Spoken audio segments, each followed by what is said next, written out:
Chris, welcome to the podcast. Michael, happy to be here. So I've got to know, at what point in your career or even in your life did you make the decision that negotiation or becoming an expert in negotiation would be the path for you? Do you think that there was something inherent in you in this, in terms of like either a skill set that you had that really drew you to that and in being successful at it? I like figuring stuff out. I think of myself as a really regular guy, and I like anything that will give me the edge on people who think they're smarter than me. You know, like, and this, I didn't expect to be telling you this, but, the Bureau's famous for hiring attorneys. So when I went through Quantico, my overriding goal was to score higher on the legal tests than the attorneys, which I did. So I wanted to beat them, right? Because I figured they were all smarter than me. So I like stuff that can give a regular person an advantage. I think also I'm open to learning. I grew up in a very can-do, figured-out environment. Like my father gave me a task and expect me to just figure it out. I mean, literally, my older sister and I tore down the garage in our backyard when I was about 11 years old because my dad wanted a new garage, and he gave us each crowbars and said, go figure out how to tear down a garage. So stuff that is uncomplicated but is ridiculously effective. And I found that to be the case on a suicide hotline I was on. It wasn't terribly complicated. It was ridiculously effective.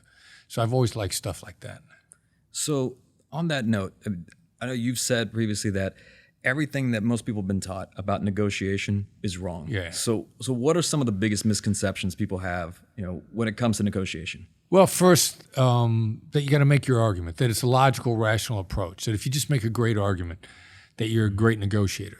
I mean, there is nothing rational. Rationality by definition is beauty. It's in the eye of the beholder. So you got to let that go. Like getting to yes was a rational approach to negotiation. Everybody's heard of getting to yes. Anybody that took a negotiation course probably had it on their reading list. It's eminently rational. It's intellectually flawless.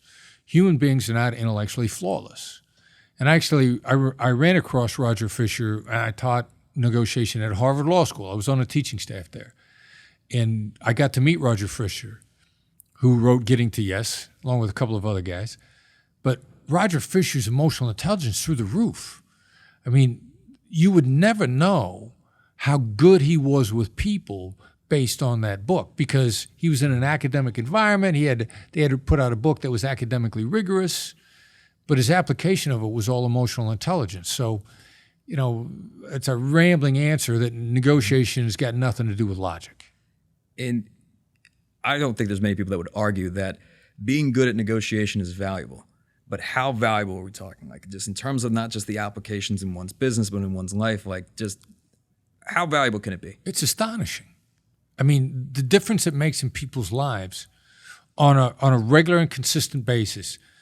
People are so blown away by just learning some of the skills that they're saying, like, I should be on your staff. They learn maybe 2 ideas, and they're killing it. They're doing 10 times better than they were. They're doing better than anybody inside their company that were their internal competition. And it's made such a difference. They're just scratching the surface, and they change their lives. I mean, they literally change people's lives. Who do you feel needs to or could stand to benefit from becoming a good negotiator the most? Well, if people matter to you, then you will benefit the most, because you're going to make better deals with people. It's going to come to you more naturally. This style of negotiation, this emotional intelligence-based approach, is the ultimate in collaboration. So if you want to collaborate, then you're going to do well with this. If you want to be adversarial, some of the people that are very adversarial pick and choose certain things from the book and they use it. But being adversarial is toxic. Ultimately, it puts a toxin on all your relationships. It becomes how you interact with people, which means across the board, you're going to have trouble maintaining stable relationships that are productive long term. Yeah. And would you say that there are particular traits or skill sets that make somebody a good negotiator? I know you mentioned emotional intelligence, but what are some others? Well, really, if you're open to learning, openness is a characteristic that you can actually test for.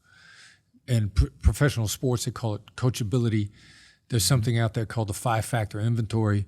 One of those factors is openness or coachability. So if you're open to learning, or you work hard, or both. I think of myself as somebody who works hard and who's really open to learning.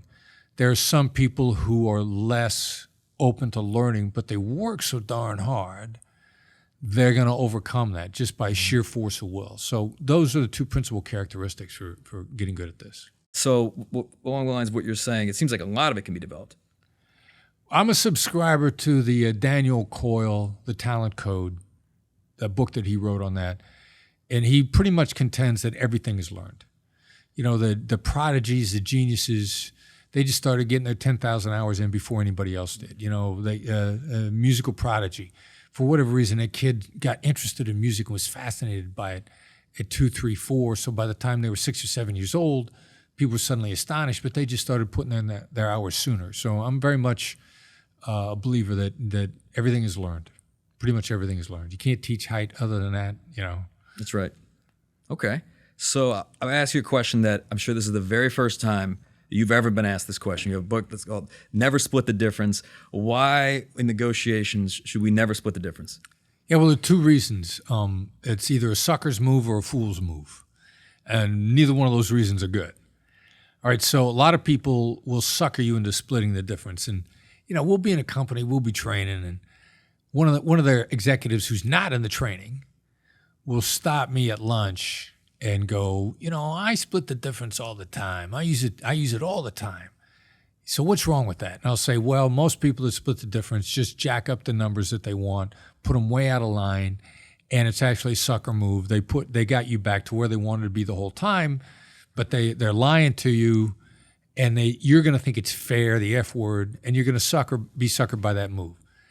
Every single time somebody pulls me off to the side in a company, they go like, yeah, I always ask for more than what I want so I can end up where I always wanted to be. So number one, it's a sucker move. The other side is probably conning you. Now, what makes it a fool's move? Splitting the difference means I take a little of your idea, I take a little of my idea, we try to blend them together. Yeah, that's apples and oranges. It's the analogy we put in the book is a black shoe, brown shoe. You don't know whether or not to wear black shoes with this suit or brown shoes. So let's split the difference. I'll wear one of each. I mean, it's so bad. Splitting the difference or compromising. If there's a company I know, dispute between the two co-CEOs, the board settles it out by splitting the difference and basically banishing them both and bringing in a brand new CEO. Now, I know from what was going on behind the scenes, one of those CEOs was completely in the right. The other guy who had more to do with starting the company, and everybody felt loyal to him, the other guy wanted a secret expense account with no monitoring. They had every indication that the money was going to entertainment that was unsavory. But the board wanted a compromise. They didn't want to they wanted to be fair to both sides. And they threw both guys out. And now the company is struggling to regain its direction. So, compromise, splitting the difference, chances are you're going to water down both sides and it's just going to be a bad idea. And I guess because we got to talk about the FBI. Like when you were with the FBI and being like their international lead kidnapping negotiator, undoubtedly an interesting time in your life. If you'd be open to it, can you talk about one of the most perhaps challenging negotiations you ever experienced? Because this is interesting in the sense that without a doubt, people now know you as the negotiation expert. But I imagine you've honed those skills through very, very challenging negotiations over time. Well, one of the biggest ones, and we talk about it in the book, the Burnham-Sabero case in the Philippines. Now, we just come off of a kidnapping that went beautifully in that the hostage walked away. I mean, what we did was the great thing in negotiation is to create opportunities for good things to happen. You're not stalling for time, you're adding time. Create the opportunity for good things. In this particular instance, the bad guys, we wore them out with the application of empathy, enough so that the hostage had the opportunity to simply walk away. No money was exchanged. And the bad guys weren't mad when it was all done. The lead negotiator for the kidnappers actually called the guy that I was coaching on the phone to congratulate him and basically pay his respects. Not in an angry way. So we got another case with a different faction of the same group. They've switched everything out. They kill an American within the first week and a half. And they kill a bunch of people. I mean, they took over a dive resort. They killed people at the dive resort. They took a bunch of hostages. They sailed across the open ocean, 400 miles of ocean.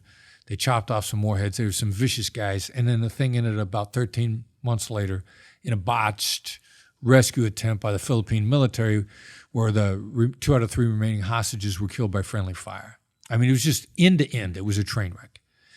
What I really learned in that, though, was the negotiator that was the counterpart, he negotiated with us in good faith. And his team wasn't aligned behind him. You know, our philosophy that there's always a team on the other side. You can have a great relationship with your counterpart. You can genuinely read that your counterpart is being honest with you because as far as your counterpart knows, he or she really is. If you haven't taken into account the team behind them and found a way to involve them, then your counterpart is going to have the limbs sawed off behind them. It turns out that happens in the private sector about half the time. Well, there's a telecommunications company that we were talking with involved in discussions to train them in negotiations. And we found out that fully 50% of the deals that they sign, not just that they negotiate, but 50% of the deals they actually sign are never implemented. What does that mean? It means that the point of contact was out of touch with his own team, and he got the limbs sawed off behind him. I once had a salesperson refer to this as being single-threaded. This happened to us in the Philippines, and it caught us so off guard because we assessed our counterpart as to having legitimately made a deal, and our counterpart, when his side failed to back him up, he was actually genuinely humiliated. He was embarrassed, when he did all the things that somebody does when they're really embarrassed at the position that they're left in. So that taught me to take into account the team on the other side and how do we adjust accordingly. So on that note, what are some ways to adjust accordingly? Because I imagine this happens. I mean, this does happen all the time. Let's say you're in a sales negotiation. The person you're speaking to sounds great. Let me run it by my team. We'll send it back over tonight, and then things go away, right? Things go away. What happened, right? It's almost like that another negotiation had to take place that we weren't a part of. Right. Right. Well, so then the secret to gaining the upper hand in a negotiation is giving the other side the illusion of control. First of all, to get your counterpart comfortable, you got to give them the illusion of control. That's principally going to come through how and what questions. How and what questions are very deferential. It's not that you got an answer, it's the effect you had when you asked. So the effect you want to have when you ask is like, how does everybody on your side feel about this? How do the people that have to implement this, how do they see this? Now, your counterpart's going to be, they're fine, everything's good. But the point was you asked the question which plants a seed in their mind. And then they're going to think twice about it. And you need to ask those questions a couple of times, enough so that this person starts to think of themselves, maybe I better double check. Because they think it's their idea. There's a little inception going on here. Remember that Leonardo DiCaprio movie? You're trying to plant a seed. You're trying to plant a seed in their mind that the rest of their team is important. They have no idea that that's what you're doing. You're doing it deferentially, innocuously. As soon as they start going back to the people on their team, those people start to get looped in. You now begin to deal with your implementation issues. You're less likely to get single-threaded. So I know when you talk about this, you talk about like a mindset of discovery when you go into negotiations. Right. What do you mean by that? Is it really just trying to understand how a decision's made? Who's involved? Just try to gain clarity on the situation. Well, a couple different things. First of all, the mindset of discovery is it's a hack for you. It's basically a positive frame of mind, and it's curious, and you can actually take in more information. You see things faster when you're in that mindset. You pull in more data. Your pattern recognition increases. All the things that go to higher mental performance. So first of all, if you have a mindset of discovery, you're going to be smarter. You could easily argue probably at least 31% smarter, which is enough of an edge that if you're interested in edges, you're going to want it. Then the other thing too is, by definition, it's an asymmetric world. It's an imperfect world. We know we don't have all the information, yet we act like we do.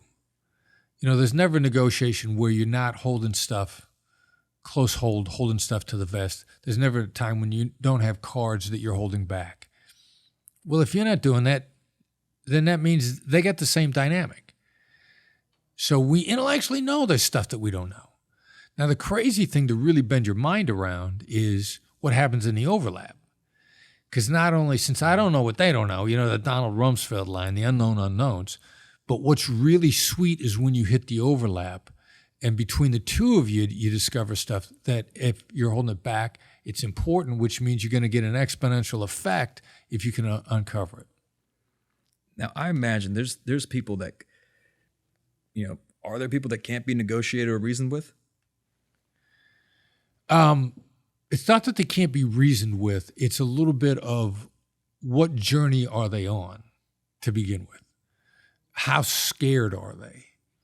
What's really the goal? Like in kidnapping negotiations, we had to recognize early on whether or not the goal was to actually kill the hostage. The other side's on a killing journey. And so they want you to be part of that. The best you could do is get out of the journey. If the best thing you could do is to disrupt, then you simply withdraw. So that's something like asocial violence, essentially. Right. So somebody walks into a movie theater, starts shooting up everyone. That's not a person interested in having a negotiation. Right. Or they're orchestrating a different outcome. Right. So in a business world, you don't really get that, but what you get is you get people that are so scared of the environment. And this is happening in the healthcare space a lot these days. They're so scared of making any deal, they'll come to the table and all they do is call names. All they are is insulting. There's overwhelmingly fear-driven. Now, you can get people out of that, but you got to recognize that's what's driving them, and then you got to find a way to really gently help them see that what they're doing is actually counterproductive to where they say they're trying to go. When do you know when a negotiation is a lost cause? Like, how do you know when to walk away? Yeah, there's an old saying. It's not a sin to not get the deal. It's a sin to take a long time to not get the deal. So how do you know if you're the fool in the game? Actually, you just kind of ask. What kind of questions do you ask? How have you done this in the past? How do you make decisions? What does your perfect partner look like? These are how and what questions. They're innocuous. Mm-hmm. You're trying to tease out the other side's vision from them. They might be using you just as a competing bid. They might simply be trying to get free consulting from you. Those two things are real common. In point of fact, it probably happens at least 20% of the time that the other side is never going to do business with you. They're doing due diligence, which means you're a competing bid, or they're looking for free consulting. So your questions are, if you proceed forward, what would that look like? With deference, they're going to actually start to answer the question for you. You'll find in a way that doesn't include you. Well, if we were going to move forward and we were going to find a firm, they start laying it out. Now, they'll probably catch themselves about halfway through the explanation and suddenly realize they're describing an outcome that doesn't include you. And then they'll suddenly course correct, which is a great indicator that they caught themselves lying to you, and I've had that happen to me a bunch of times. So the idea, though, is how do you tease out early on in a very polite way whether or not their vision of moving forward includes you? And what about on the other side of that? Like, what are people that, let's say, they would like to make a deal, or they would like to at least work with you, but their vision and their world of working with you does not align with yours, meaning that they want to work with you at either half the price or half, essentially it's something that would not make sense, but yet the conversation is still ongoing. Right. Well, for us, we're also looking for that also early. We're going to pull out early, pull out politely, which leaves the door open. We live by something we call the Oprah rule. The last impression is the lasting impression. I'm going to disengage from that conversation very early. I'm going to disengage politely. Now, you might not let me out of the conversation politely. If you let me out of the conversation politely, then that's a great indicator that we're probably going to see each other again in the future. That you're going to think about it, you're going to come around, you're going to be impressed that I was polite about it, and that will resonate with you, and you're going to want to come back. Now, if you won't let me out of it politely, that's actually a predatory move, which indicated that you were always planning on taking advantage of me. Someone that we coached in a negotiation recently, she refused to be the fool in the game. She assessed them as wanting to get free consulting from her. And she simply failed to comply and said, no, I don't think I can help you. I'd love to dedicate myself to you anytime in the future. If I can, do everything I can to make you successful, but I just don't think we're ready to work together right now. So she exited politely. They sent her a follow-up email saying, we would have gone with you, but you didn't share any information with us. And consequently, we chose somebody that did share information with us. Now, that's a punishing email. Right. And she was really concerned. She had second thoughts like, did I do the wrong thing? Did I miss an opportunity here? Because they said that's why they didn't hire me. And I said, was that a nice email as a follow-up? They go, no. I said, that's a punishing email. That's a predator's move. The predator always intended to victimize you, and when a predator can't victimize you, they get mad at you because you didn't play your role, which is another indication that they were trying to take advantage of you all along, and you made the right decision. So if I try to extricate from you politely and you won't allow me to extricate politely, that just tells me I'm on the right track and I need to get out of this conversation. Yeah, and sometimes we've seen, walking away as even a negotiation tactic. Now, if you have to do that in order for somebody to ultimately say, wait, we want to work with you, is there a relationship there? If that has to take place, if it has to get to the point where one party walks away in order for a deal to get done. No, I don't do that as a tactic. To me, that's a risk. We believe in being honest. Right. So to pretend I'm walking away when I'm not would be to be disingenuous, which and if I come back, then I'm telling you that I'm disingenuous, that it was a tactic and I'm not sincere. If I walk away, I've got at least 2 or 3 things that back up my assessment that you're the wrong deal for me. And when I walk away, that's it. I'm ghosting you at that point in time. You can follow up with me all you want. I'm not gonna respond. Yeah, and a lot of this just stems from the fact of what type of relationships do you want to have? Do you want them to be built on trust, or right. Somebody perhaps being malicious or manipulating something, which in the long term never really plays out in a good way. If you don't pay for it on the front end, you'll pay for it on the back end. No, it's blood money. Right. Yeah, even if it's a lot of money. Oh yeah. It's blood money. And and which ages you. And how do you replace that? So I want to talk about a few of your core strategies and tactics. Tactical empathy. Yeah. Tell us about tactical empathy. Yeah, well, we're trying to put a little bit more of a spin on empathy, take it away from how it's become used. In society today, empathy is sympathy, empathy is agreement, empathy is compassion. And which then, if that's required, then it really limits who you can apply it with. Empathy was never meant that way. It was meant as understanding. It's originally an interpretation of a German word that was about understanding art. Didn't even actually have anything to do with people. So tactical is on top of everything that we've learned about empathy, which is just genuinely understanding, not agreeing. We know how the brain works. We got neuroscience. In the last 5 to 7 years, we put people in fMRIs. We watch the electricity move around in their brain. We watch how they respond to very specific emotional stimulations or what makes those emotional stimulations dissipate. So if we have actual neuroscience rules, why don't we tactically apply them? And that's the idea of tactical empathy, understanding combined with neuroscience for effective communication. So another thing you've said on the note of empathy is that empathy is necessary for influence. Wow, yeah. Why? Well, it's a hack. I mean, it is the world's great hack for influence, for low maintenance influence, for durable influence, for lasting influence. Like the crazy thing about it, one of Daniel Goleman's books, one of the ones he wrote called Focus. There's a chapter in it called the Empathy Triad. He talks about 3 types of empathy. One of them he refers to as cognitive empathy, which is very, very close to tactical empathy. And he says the people that are best at cognitive empathy are sociopaths. And why would sociopaths accidentally adopt this approach? Because it works. And it's durable, and it's low maintenance. And sociopaths are not known for their work ethic. They want to influence as many people as possible with as little effort as possible. And they don't want to have to come back to you every half hour to keep you on track. Tactical empathy, it's low maintenance and it works.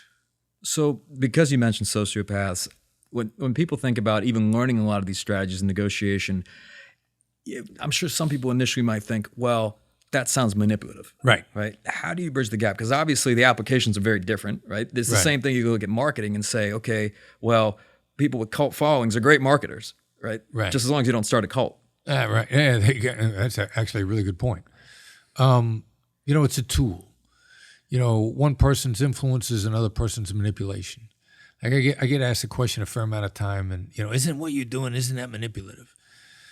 And I'll take out my phone, and I'll say, have you got one of these? And they'll say, well, yeah. Well, there are some really bad people using these for really evil things. So doesn't that mean you should give up your phone? Well, no, I don't use it for evil things.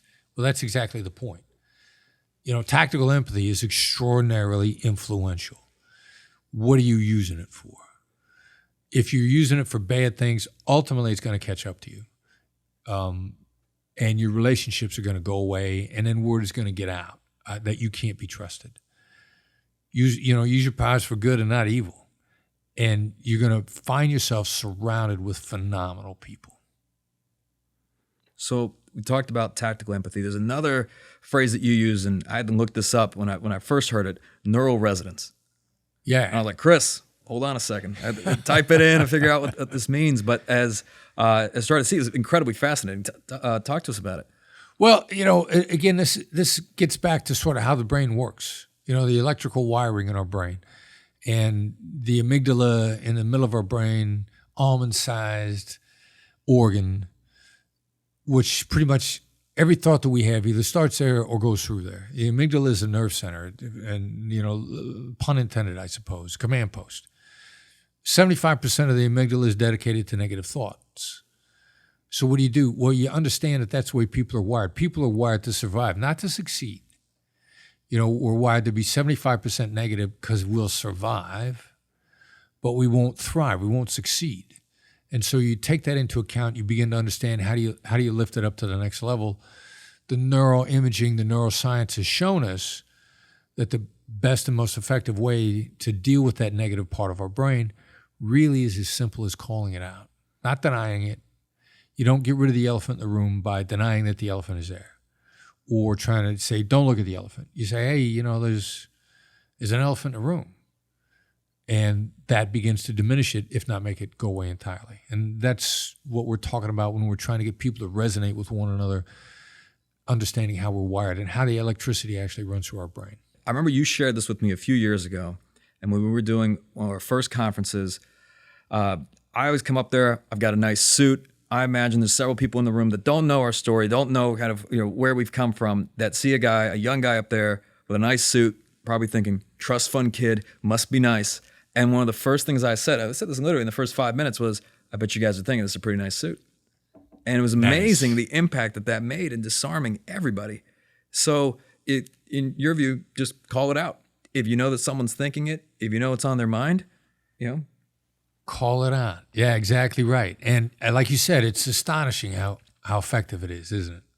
So what about then, the differences between like, Nice application, by the way. Nicely done. thank you. Well, I had some help. The day before, I had a guest in our office that literally introduced me to that. So I changed it on the fly. I was like, okay, this could work, Who was that guy? Yeah. So, and this actually goes into the next question in the sense of, active listening versus selective hearing. And it seems like nowadays, I can't think of a time. It almost seems like it's even getting, either it's always existed or we're just seeing it now in a heightened way where people are, their cognitive bias and the information they consume is very much focused on supporting what they believe as opposed to like really looking at it from multiple perspectives.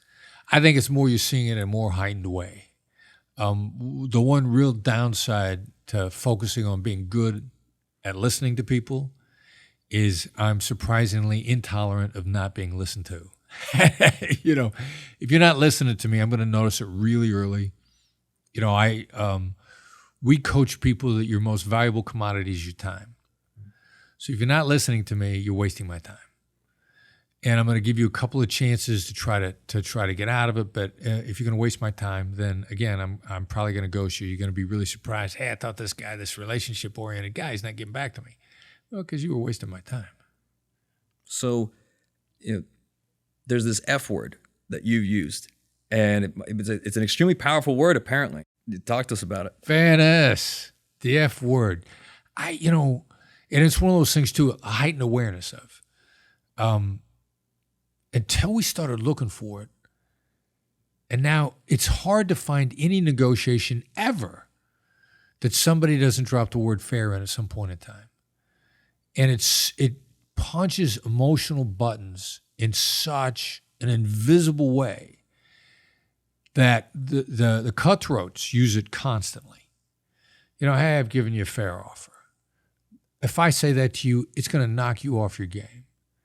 And you're not going to know what I just accused you of being unfair, and your inherent desire to be fair is going to cause you to come off of a position that you shouldn't come off of otherwise. So the cutthroats use it. Also, but legitimate people use it when they feel backed into a corner. The first time I really noticed it, a friend of mine, she's one of the best people I know in the entire world, the most genuine, decent people I know. She's talking about a real estate negotiation where the market had dropped on them. They're selling their house. And they said to the buyer, hey, we just want what's fair. And the buyer raised their offer. Now, is it the buyer's fault that the market dropped? Those are the market conditions. It's not their fault. Why should they have to pay more just because they didn't do it? They didn't do anything. But they were so caught off guard by it that they raised their offer. And this was implemented by somebody I know to be a genuine human being. And I remember being fascinated by that for the longest time. So, collectively within my company, my son, myself, Derek Gaunt, genius negotiator. My son is a better negotiator than I am. We started looking for it. We see it everywhere. So if it's always going to be there, to be forewarned is to be forearmed. What kind of emotional triggering responses will there be? How do you get out in front of it so that it doesn't damage the relationship? I imagine that, I'm going to ask you in terms of delivering news. Now, no one has a problem delivering good news. It seems like there's not a whole lot of training out there to deliver good news to people. But delivering bad news is something that we all have to do at some point in our life, probably multiple times. Right. And what is the best way to approach that? Two real critical things. The right way to do it is you say, I got bad news. You wait about a second and you deliver the news. Never let somebody get blindsided by bad news. They need about a second to prep themselves, no matter how bad the news is. I got bad news. Now, if you wait longer than a second, now they really start to spin down. You don't go, you're not going to like this. Are you sitting down? All that nonsense. People are remarkably resilient if you give them a second to brace themselves. So that's the way you deliver bad news. Now, the other part that a lot of people do wrong is before they deliver bad news, they want to say, how are you? That is not the way to do it for a lot of reasons. Number one, if you ask someone that, and I understand it can be very well intentioned, but if you're going to deliver bad news and you got to ask them how they are, that either means you're ignorant or you're oblivious to the current situation. If I say to you, "How are you?" your first thought is, especially if we're in an environment where you should be delivering me bad news, your thought is going to be, "You don't know?" Like, how could we be this far into this and you have no idea how I am? I mean, it's a very well-intentioned thing that communicates that you might be oblivious. So if you know somebody's bad, if you know they're not doing well, then start off by saying, like, "Look, I know things are rough for you right now." That's a recognition that you see them, that you're not oblivious, and that you care enough to actually notice and you're not afraid to articulate it. It's empathy. It's exactly. As opposed to being oblivious. You know, the funny thing is, I know so many stories where employees were about to get fired. They knew they were about to get fired. And the person firing them started out by saying, "How are you?" I mean, come on. It's well-intentioned, but it's off base. So the better approach is coming in and saying, "Got some bad news. Got bad news. Today's your last day at our organization." That would be perfect. Completely perfect. They're not going to be shocked. They're going to appreciate the warning. They're going to appreciate the fact that you then didn't hold them and let them twist in the wind for a long period of time. Give people the chance to be emotionally resilient, and they will be. Now, what about what comes after that? Because I've seen certain, business owners really struggle where it becomes, and even if I look back at myself, where because you have that level of empathy, what could be a 5-minute meeting turns into an hour meeting, because it's almost like you're trying to soften it for them, of saying that, like, right, yeah, and that attempt to soften it is well intentioned, but torturous. You rip the Band-Aid off. Just because you don't want it to hurt doesn't mean you should rip it off more slowly. The most humane thing to do is to let them have it. Don't let them twist in the wind. You cannot soften a blow. There is no gentle way to cut off somebody's head unless you're trying to cut it off nicely. Then it's going to be torture. What do you do after that? Have a game plan laid out. They're going to be in a little bit of a state of shock. You're going to say, here's how we're going to proceed. There are a couple immediate concerns that they're going to have. You gotta give things a chance to sink in, and then you begin to address the immediate concerns. People want a way forward. They want to know what the truth is. They appreciate straight shooters. What's a straight shooter? A straight shooter is somebody who tells the truth in an emotionally intelligent way. They don't let people twist in the wind. They don't torture people in the guise of being nice. So you mentioned earlier that I believe this happened actually the same year. When you retired from the FBI, you started a negotiation coaching and training company by the name of Black Swan. Right. And I can say with confidence, we've had several team members go to these events that have participated in the trainings. It has been transformational for us. And I'm not saying that just because you're sitting here. I mean, we've literally seen the results. But why the name Black Swan?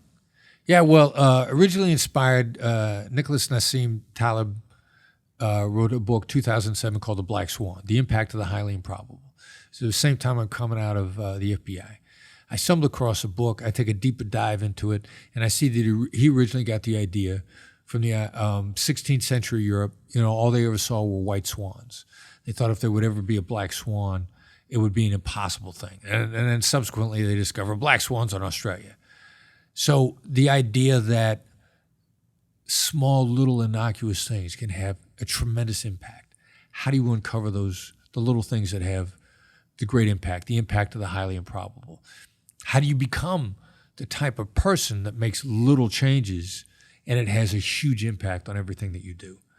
So it's a double metaphor, uncovering the black swans in the negotiation, where the unknowns overlap, and then also being someone who just makes slight changes in your approach, and it has a huge difference on everything. So there's probably people listening to this right now that are hearing this and saying, I'm a great negotiator. They know they are wonderful negotiators. What could they possibly learn, Chris, at your events? Yeah, somebody says I'm a great negotiator. That's a saying which is an indicator of a closed mind. That somebody's saying like, I pretty much learned everything there is to know. Well, that's a closed mind, which means they've been stagnating. There ain't no neutral. You're either growing or you're stagnating. There isn't any other way around that. And to stay even actually takes effort. So to crown yourself as accomplished pretty much says that you don't think you have anything left to learn. And people that don't have anything left to learn are remarkably mediocre. So much of it is just about having that innate curiosity.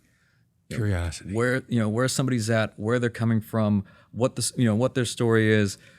People love talking about themselves, right? It's like when in doubt, ask them a question. If you'll just listen. Yeah. The people who don't want to talk about themselves are the ones that are fed up with not being listened to. I'm not going to talk about myself if you're not going to listen. But if you indicate that you're actually genuinely interested, boy, it's amazing what they'll tell you. So what would be, people listening to this podcast, what would be maybe 2 or 3 actionable things that they can do and start practicing in their day-to-day negotiations, like just tactics they can take away from this and apply starting today? Do something we call a cold read. Whoever you walk up to, take a look at them, see what their countenance, their demeanor, the look on their face, the way they're holding their body. You get a quick, rough guess, read on it, and call it out. Say, tough day, or seems like you enjoy what you're doing, or seems like there's a lot on your mind. Just call something out. You don't got to get it right. By taking a read like that, you're actually telling them, I see you as a human being. I took enough time, instead of saying, how are you? I'm going to make a guess on how you are.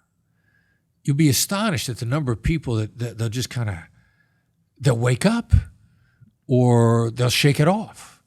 I walked up to an airline person at LAX a couple of months ago.